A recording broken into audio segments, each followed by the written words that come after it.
Okay, this lecture is about how sociolinguistic factors play a role in language change.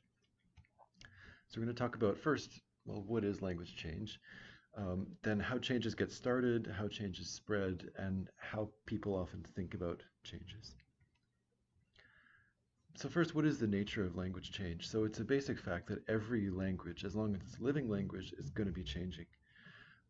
There's two different perspectives that can be taken on language change within linguistics, which we can call a macro perspective and a micro perspective.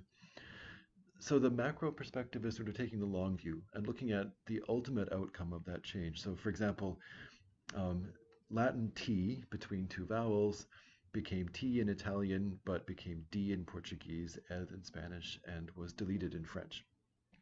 So this is something that took place over hundreds of years ultimately, right? So this kind of perspective, this is called historical linguistics. This is another field of linguistics, which you're going to look at next semester. But then we can kind of zoom in closer and take a micro perspective and think about, well, how did this actually happen? Like, sure, T in Latin became D in Portuguese, um, but who was it who started doing that, right? Which area did that start? Which class did that start in? Gender, right? How exactly did that happen? And then how did it spread, right? In what direction? To what kinds of people?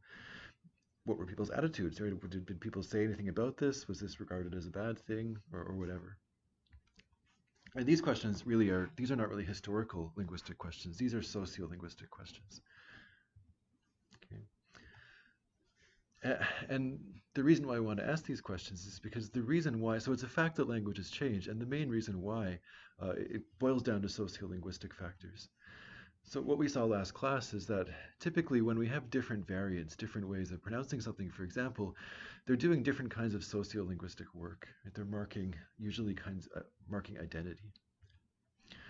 Um, and because of the way culture works, there's a constant need for new variants to mark identity. So a quotation from some linguist is, um, no self-respecting teenager would be caught dead talking like their parents, right? Every generation wants to distinguish itself, and part of the way that it does that, so in lots of ways, right? Fashion, interests, but also in actual speech variants. So that's a reason, that's a motivation for change. Now there are certain ways in which changes tend to happen. There are sort of natural pathways, processes that are normal, things like assimilation. If you think back to the phonology unit, and these often occur spontaneously. In say one particular person starts pronouncing something in a different way, uh, and that happens often. But it's only if that difference starts to be seen as being doing something, doing some kind of sociolinguistic work, that's when that might spread, right, and become an actual change. So, in some ways, language change seems a lot like biological evolution because it does often start with maybe one person randomly pronouncing something differently, which is a lot like a mutation, right? You can think of that as sort of like a linguistic mutation. Um, but there's a difference because biological evolution is driven by natural selection, right? So a change only spreads throughout a species if it makes that species better adapted to its environment.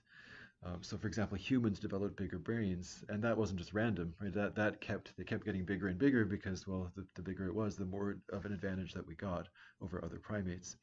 So that's natural selection. It actually makes a species better, whereas language change doesn't actually make a language better in any linguistic way, right? So for example, when Portuguese turned French T into D between vowels, it didn't really make the language better. It just happened, right? But there is a way that we can sort of see it as an adaptation.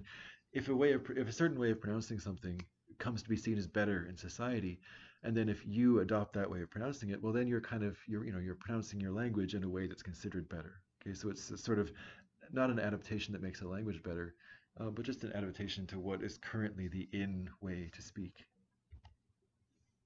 So really, it's probably best to think about it as fashion, right? So Vida, Vita, neither one of those is any better than the other in the sense that, neither skinny jeans are not any better than bell-bottom jeans, right? It's just a matter of what's in fashion at the moment, right? The only way that one is better than the other is that by using one of them, you're participating in something that your society at the current moment places a value on. Okay, so it's more like changes in dress styles or changes in hairstyle than it is like evolution of species or development of technology, right? So language change is more like the fashion stuff.